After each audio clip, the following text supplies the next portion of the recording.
Yetishtiruvchilari oldiga ko'p bosqichli mehnat bilan bog'liq juda katta mas'uliyat qo'yadi. Aytaylik, endigina tug'ilgan va o'rtacha vazni 30 kilogramdan 50 kilogramgacha bo'lgan buzoqning mana bu kabi qariyb 1 tonnadan ziyod bo'lgan vazn olishi uchun boqiladi, parvarish qilinadi. Buning uchun esa juda katta mablag' va resurslar kerak bo'ladi. Umuman olganda mana shu kabi yuqori navli zotlarni parvarishlash ham oson emas. Xususan mana bunday maxsus liboslarsiz ularning oldiga kirish va yoki mana shu fermaga yaqinlashish taqiqlanadi. Bu hammasi shu epizodologiyaga taalluqli, chunki har bir kelayotgan chetdan kelayotgan odam transport vositalari shu hududga har xil kasalliklarni olib kelishi mumkin.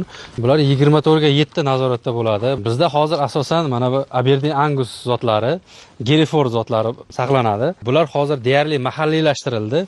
Nega? Chunki hozir o'zimizda iqlimga 100% bular ko'nikdi. Issiqqa, sovuqqa, yomg'irlarga hammasiga chidaydi.